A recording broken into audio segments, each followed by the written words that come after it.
Assalamu alaikum. Assalamu alaikum à tous les frères et sœurs en l'islam. Votre cher frère Ibrahim Jean-Luc est de retour.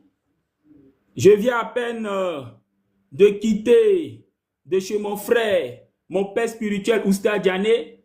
Et il faut dire que pendant que je faisais route vers chez moi, j'ai reçu pas mal de questions. Il est, on va dire pratiquement tard, mais je continue à avoir des questions. Des questions de la part des frères chrétiens qui aimeraient savoir pas mal de choses.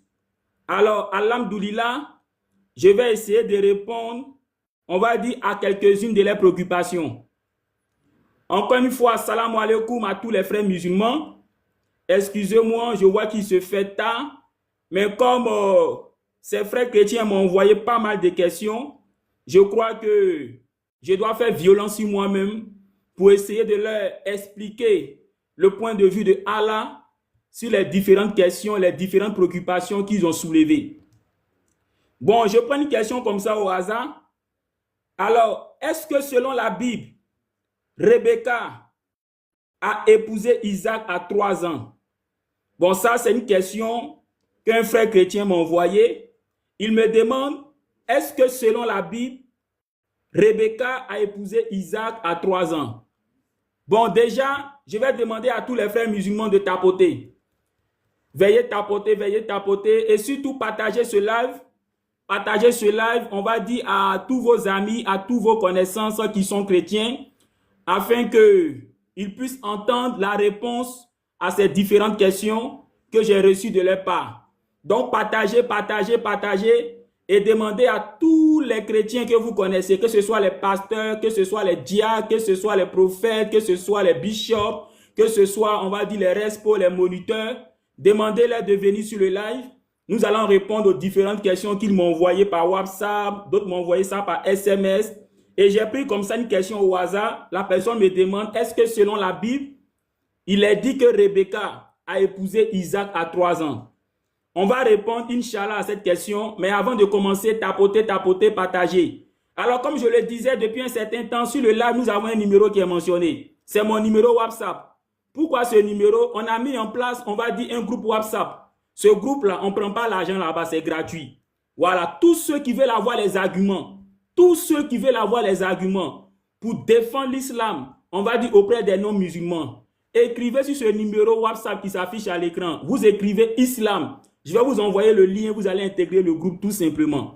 Dans ce groupe, vous aurez tous les arguments pour aider les chrétiens à comprendre que Jésus-Christ n'est pas Dieu selon la Bible. Pour aider les chrétiens à comprendre que Jésus-Christ a été envoyé uniquement à Israël selon la Bible. Pour aider les chrétiens à comprendre que même selon la Bible, au paradis, on va prendre des femmes. Pour aider les chrétiens à comprendre que le prophète Mohammed, que la paix d'Allah soit sur lui, a été annoncé, a été prophétisé dans la Bible, depuis l'Ancien Testament jusqu'au Nouveau Testament. Donc c'est simple. Le numéro qui s'affiche à l'écran là, écrivez, c'est un numéro WhatsApp. Écrivez islam. Je vais vous envoyer le lien, vous allez intégrer le groupe WhatsApp. Voilà, donc c'est un numéro WhatsApp. Tous ceux qui sont intéressés, tous ceux qui aimeraient avoir les arguments, tous les arguments. Voilà, par exemple, si on vous dit que le prophète Mohammed est faux prophète parce qu'il a été empoisonné, qu'est-ce qu'il faut dire? Écrivez islam sur ce numéro qui s'affiche à l'écran. Je vais vous envoyer le lien, vous allez intégrer le groupe et vous aurez tous ces arguments. Supposons qu'un chrétien vous dise que Mohammed est faux parce qu'il a épousé Aïcha selon lui à 6 ans. Qu'est-ce qu'il faut dire? Vous avez tous ces arguments dans le groupe. Par exemple, supposons qu'un chrétien vous dit comme ça que Mohammed est faux parce qu'il a été ensorcelé. Qu'est-ce qu'il faut dire? Vous avez tous les arguments gratuitement dans ce groupe. Alors, écrivez islam sur ce numéro WhatsApp qui s'affiche à l'écran. Vous allez recevoir les liens, vous allez intégrer le groupe et c'est gratuit, c'est gratuit. Comme je vous le disais, l'islam, la vérité, on ne peut pas quantifier ça. La vérité d'Allah n'a pas de prix. Même le plus riche du monde, même tous les riches du monde, si on cumule toutes les richesses, ça ne peut pas acheter la vérité d'Allah. Non, ça ne peut pas acheter la vérité d'Allah. C'est pour ça que nous donnons cette vérité gratuitement dans le groupe. Donc c'est simple, pour tous ceux qui veulent avoir ces arguments, écrivez islam sur ce numéro WhatsApp qui s'affiche à l'écran. Je vais vous envoyer les liens, vous allez intégrer le groupe. Vous voyez, les frères chrétiens ont beaucoup de questions. Je viens à peine de quitter de chez mon père spirituel, Oustaz Diané. Je viens tout de suite, on va dire tout de suite même d'arriver chez moi à la maison. Mais voilà, pratiquement plus de combien de SMS? Tu vois, plus de 100 SMS. Ce sont que des questions. Ce sont que des questions. Vous voyez, donc ça veut dire que ces frères chrétiens veulent savoir beaucoup de choses sur l'islam. À l'église, demandez-les. Demandez à vos frères chrétiens, est-ce qu'à l'église, là, ils posent question? Ils vont vous dire qu'à l'église, on ne pose pas question. À l'église, là-bas, on leur dit qu'on ne pose pas question. Ce qu'on t'enseigne là, il faut croire un point, c'est tout. À l'église, on ne pose pas question. Mais vous voyez, l'islam est tellement la vérité qu'avec nous, ils sont tellement à l'aise qu'ils peuvent poser toutes sortes de questions qu'ils veulent. Et puis nous, on se fait le plaisir de leur répondre. Vous voyez, donc encore une fois, partagez le live, invitez vos amis chrétiens, les pasteurs, les responsables, les diacres, les diaconesses, les prophètes, les bishops, les archibishops, tous ceux que vous connaissez qui sont chrétiens, invitez-les. Nous allons répondre à leurs questions. On ne va pas durer vu qu'il se fait tard. Comme j'ai remarqué qu'il y a beaucoup de questions, je vais prendre des questions comme ça au hasard et nous allons essayer de répondre, Inch'Allah. Donc, je suis Ibrahim Jean-Luc, voilà, chrétien converti en l'islam par la volonté d'Allah. Il faut dire que, comme le dit le Coran, la vérité, l'islam est apparu, l'erreur a disparu. Alors, je remercie Allah qui a permis que je découvre sa vérité. Cette vérité qui est la vraie vérité, l'islam, al-islam. La Bible dit comme ça qu'Abraham n'était ni chrétien ni juif, il était musulman. Oui, c'est vrai, Abraham ne peut pas être juif. Parce que les juifs, là, ce sont les arrière petits-fils de Abraham par Jacob. En fait, les Juifs, si vous voulez, c'est l'une des tribus d'Israël. En Israël, il y avait 10 tribus. Voilà, donc c'est l'une des tribus qu'on appelle Juifs. Et cette tribu-là, c'est l'arrière petit-fils d'Abraham. Du coup, Abraham ne peut pas être juif. Ne peut pas être juif. Il a dit aussi qu'Abraham n'était pas chrétien. C'est vrai, parce que selon la Bible même, c'est plus tard à Antioche que les disciples ont été appelés chrétiens par les païens. C'est même pas Jésus qui a dit à ses disciples, je vous appelle chrétien ou bien appelez-vous chrétien. Ce sont des païens qui ont appelé les disciples chrétiens. Donc le nom chrétien, ça ne vient pas de Dieu, ça vient des hommes. Vous voyez, Jésus lui-même n'a jamais dit à ses disciples, voici comment vous devez vous appeler, c'est chrétien. Alors encore une fois, avant de répondre aux questions, tous ceux qui veulent avoir les arguments gratuitement, voilà, pour aider les frères chrétiens à comprendre les vérités, oui, les vérités bibliques, les vérités coraniques, vous écrivez islam sur ce numéro WhatsApp qui s'affiche à l'écran. Je vais vous envoyer le lien WhatsApp, vous allez intégrer le groupe, Inch'Allah.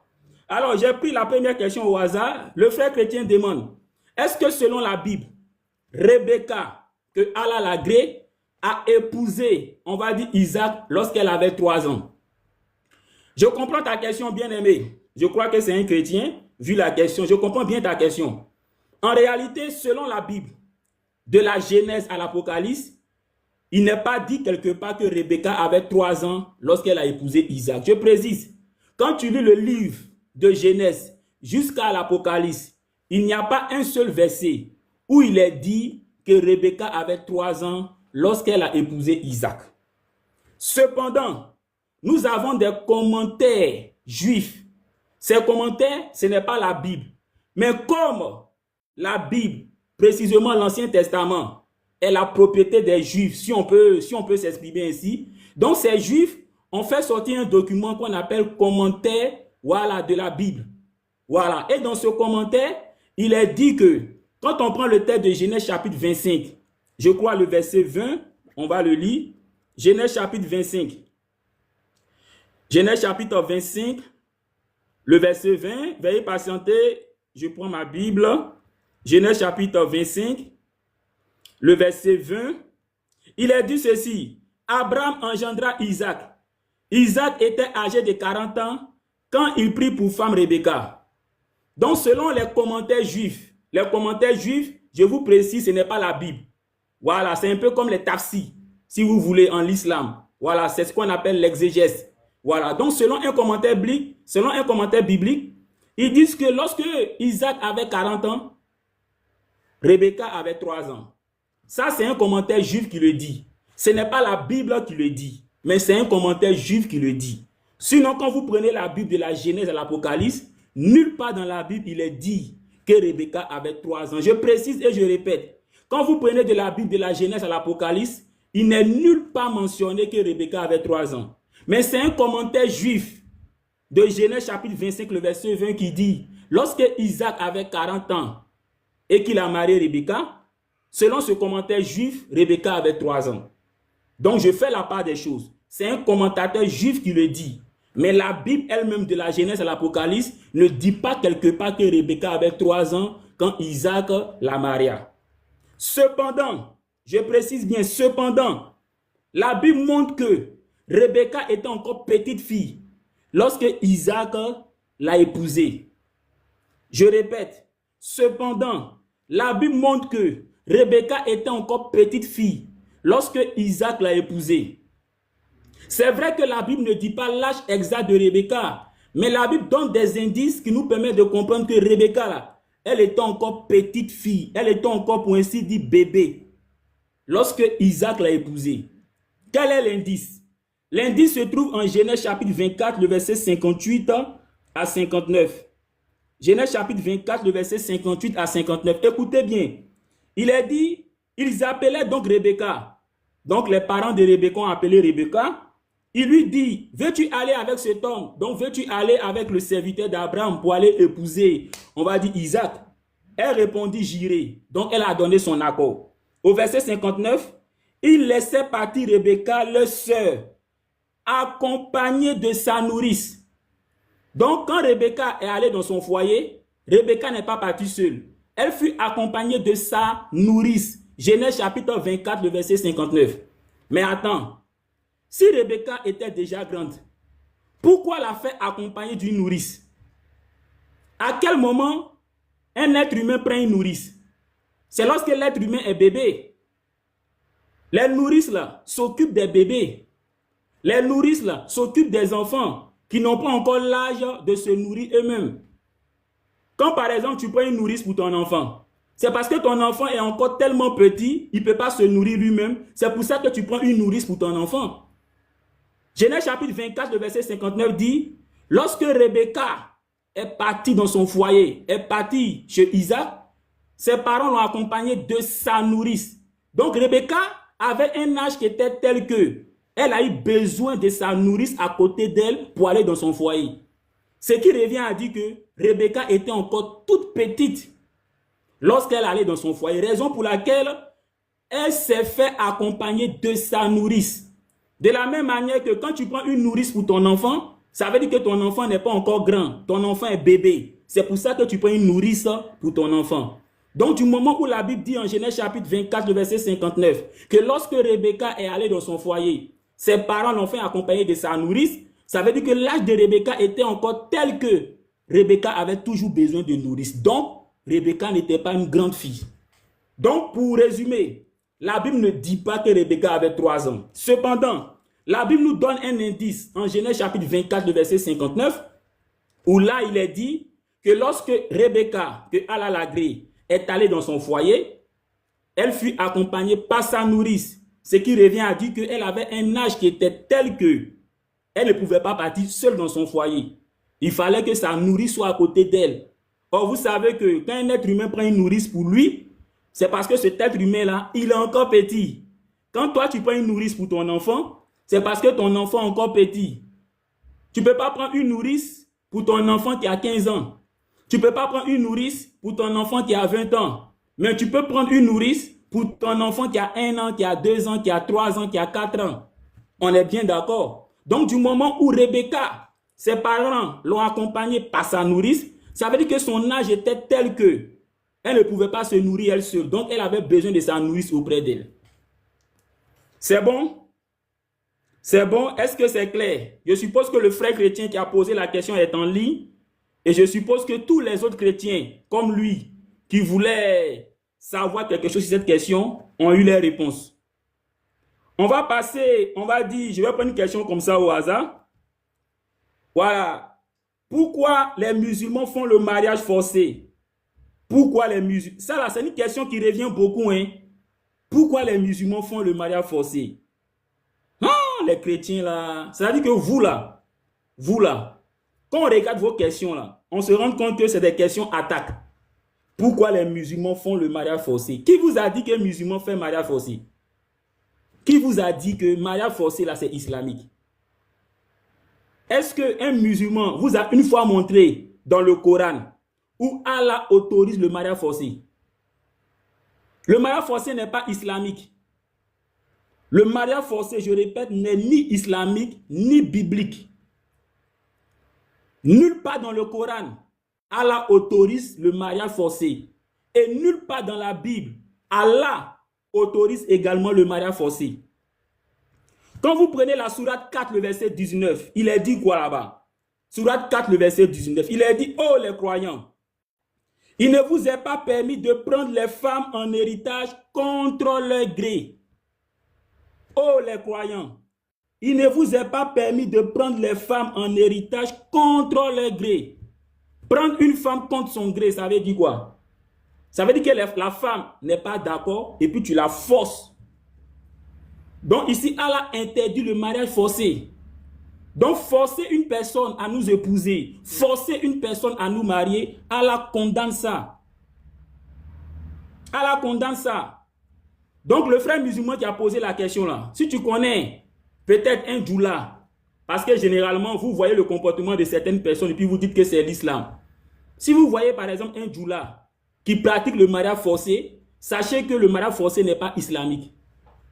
De la même manière que si tu vois un chrétien qui dit Jésus est Dieu, sachez que la Bible dit que Jésus-Christ n'est pas Dieu.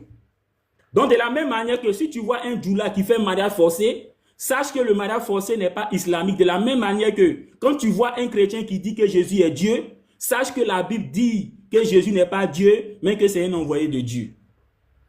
La sourate que nous venons de lire là est claire.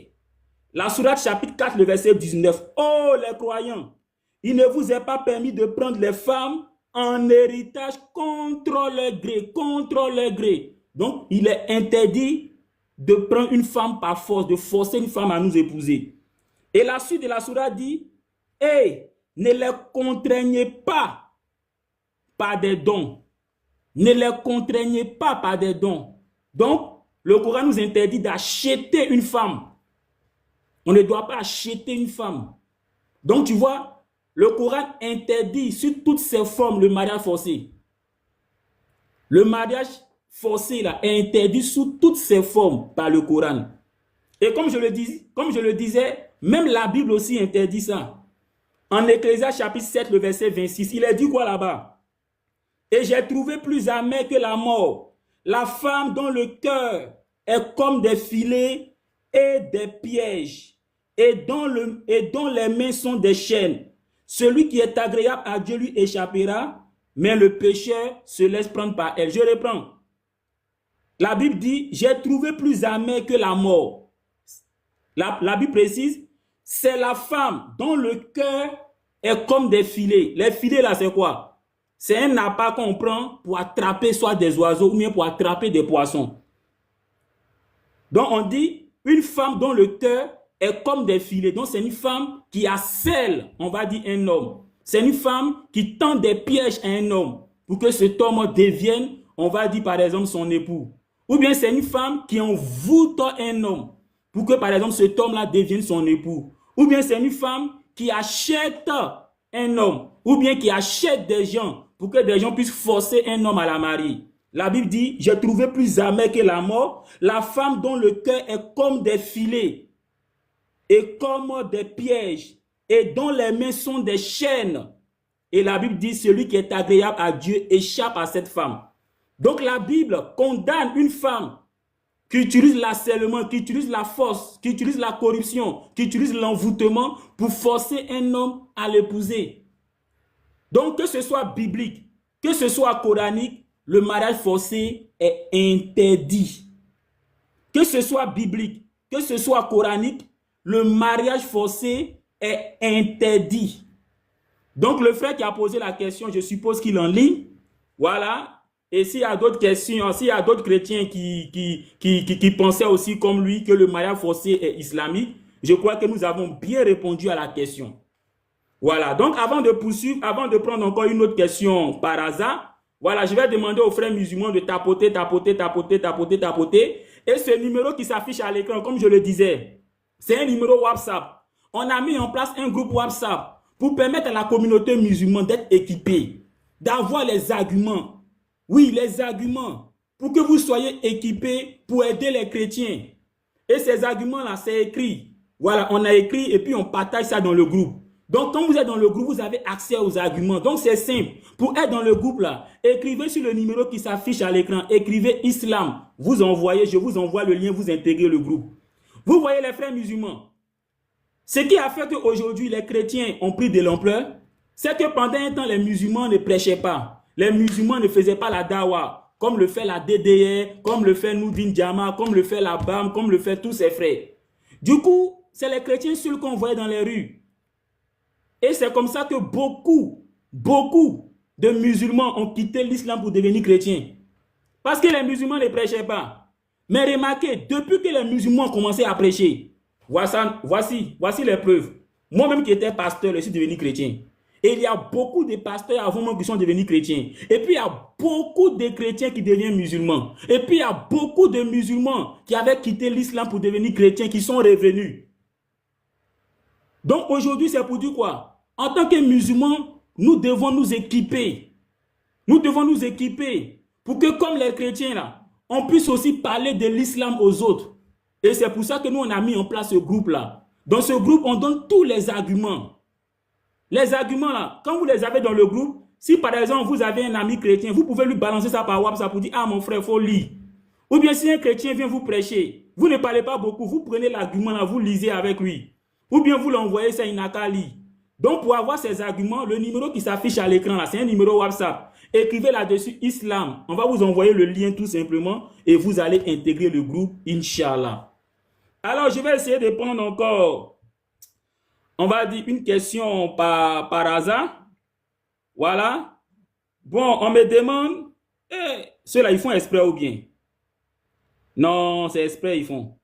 On me demande, quand le prophète Mohammed dit, je ne sais pas ce que l'on fera de moi, ni de vous, est-ce que ça veut dire que Mohammed ne sait pas que le paradis est garanti pour les musulmans? Je réponds à la question. Quand le prophète Mohammed dit, je ne sais pas ce que l'on fera de moi, ni de vous, est-ce que ça veut dire que le prophète Mohammed ne sait pas que le paradis est garanti? Bon, je vois un peu la question, hein. Il fait référence à la sourate 46, le verset 9 à 10. Sourate 46, le verset 9 à 10. Je vais lire la sourate et vous allez écouter. Sourate 46, le verset 9 à 10. Il est dit, je ne sais pas ce que l'on fera de moi ni de vous. Je ne fais que suivre ce qui m'a été révélé. Je ne suis qu'un avertisseur clair. Donc ici, le prophète Mohammed dit, je ne sais pas ce qu'on va faire de moi et je ne sais pas ce qu'on va faire de vous. La question, le vous ici, là, ça s'adresse à qui? C'est là la question. Il dit, il ne sait pas ce qu'on va faire de lui, Mohammed. Mais aussi, il ne sait pas ce qu'on va faire d'eux ou encore de vous. Le vous ici, là, est-ce que ça désigne les musulmans ou bien ça désigne, on va dire, des gens à qui le prophète Mohammed s'adressait? C'est ce qu'il faut chercher à savoir. Maintenant, que ça soit des musulmans ou bien que ce soit des gens à qui le prophète Mohammed s'adressait, ce verset ne veut pas dire que Mohammed ne savait pas que le paradis est garanti. Pourquoi? Parce qu'au verset 13 du même sourate, c'est-à-dire quand tu prends la sourate 49 là, après avoir dit au verset 9 et 10, je ne sais pas ce que l'on fera de moi ni de vous là, au verset 13 là, écoutez ce que le prophète Mohammed dit au verset 13. Il dit, et ceux qui disent, notre Seigneur, nous avons cru, pardonne-nous donc nos péchés et préserve-nous du châtiment du feu. Ceux-là auront leur récompense auprès de leur Seigneur. Les jardins sous lesquels coulent les ruisseaux, ils demeureront éternellement. Vous avez compris? Donc au verset 13 là, après avoir dit au verset 9 et 10, je ne sais pas ce que l'on fera de moi ni de vous là. Le prophète dit au verset 13, c'est-à-dire quelques versets après, que ceux qui sont musulmans, ceux qui croient en Allah, ceux qui ont demandé à Allah de pardonner leurs péchés, ceux-là, ils vont hériter du paradis. Ceux-là, ils vont demeurer dans le paradis. Donc au verset 13, qui vient juste après le verset 9 et 10, le prophète Mohammed dit que les musulmans vont entrer au paradis. Donc le verset 13 vient nous montrer que au verset 9 et 10, Mohammed ne s'adressait pas aux musulmans. en disant, je ne sais pas ce que l'on fera de moi, ni de vous. Le vous ici, là, n'est pas mis pour les musulmans. Parce qu'au verset 13, c'est-à-dire juste après le verset 9 et 10, il dit aux musulmans, vous qui croyez en Allah et qui avez demandé le pardon de Allah, vous allez entrer au paradis et vous allez demeurer éternellement. Donc, il ne peut pas dire qu'il ne sait pas ce que l'on fera des musulmans. Et puis après, venir dire au verset 13 que les musulmans vont aller au paradis. Vous voyez, ça se contredit. Donc, au verset 9 et 10, là, en disant, je ne sais pas ce que l'on fera de moi ni de vous, là. Le vous, là, n'est pas mis pour les musulmans. Voilà pourquoi au verset 13, c'est-à-dire qu'il vient juste après le verset 9 et 10, il dit au verset 13 que les musulmans, c'est-à-dire ceux qui ont cru en Allah, qui ont demandé le pardon de Allah, ceux-là vont entrer dans le paradis et ils vont demeurer éternellement. Donc, le chrétien qui a posé la question, j'espère que j'ai bien répondu à ta question. J'espère que j'ai bien répondu à ta question. Et j'espère également que s'il y avait des chrétiens qui pensaient comme ce dernier, eh bien, vous avez bien compris. La sourate 49, le verset 9 à 10, ne veut pas dire que le musulman, là, son paradis n'est pas garanti. Parce que juste après, au verset 13, le prophète Mohammed, que la paix d'Allah soit sur lui, dit que ceux qui croient en Allah, ceux qui ont demandé son pardon, ceux-là vont hériter du paradis et ils vont demeurer éternellement. Donc, dans le même verset, dans la même sourate, le prophète montre que le vous là n'est pas mis pour les musulmans, mais c'est mis pour une catégorie de personnes qui n'est pas les musulmans. Parce que le verset 13 vient montrer que au verset 9 et 10, le vous qui est mis là-bas, là, ce n'est pas pour les musulmans. Sinon, au verset 13, le prophète Mohammed ne peut pas dire ceux qui croient en Allah, qui ont demandé son pardon, ceux-là vont entrer dans le paradis et ils vont demeurer éternellement. Donc, je crois que nous avons été clairs. Je crois que nous avons été clairs. Alors, avant de poursuivre, je vais demander encore une fois aux frères musulmans, tous ceux qui aimeraient avoir les arguments, pour aider les frères chrétiens à connaître la vérité qui est l'islam et à devenir musulmans, Inch'Allah, le numéro WhatsApp qui s'affiche à l'écran, c'est simple. Vous écrivez islam sur ce numéro, on va vous envoyer le lien et vous allez intégrer le groupe WhatsApp. Donc, c'est un numéro WhatsApp, vous écrivez islam, on vous envoie le lien, vous intégrez le groupe. Et en étant sur le groupe, c'est intéressant. Pourquoi? Parce qu'en étant sur le groupe, vous aurez tous les arguments, je dis bien tous les arguments qui vont vous permettre de pouvoir être à l'aise devant un chrétien. Par exemple, si un chrétien vient vous dire que « Ah, Mohamed a épousé Aïcha à 6 ans, qu'est-ce qu'il faut dire ?» Tu es serein. Tu rentres dans le groupe, tu prends l'argument, tu l'envoies. Ou bien tu lis simplement avec lui. Si par exemple, un chrétien te dit que « Ah, le prophète Mohamed a été empoisonné, donc c'est un faux prophète. » Tu es serein.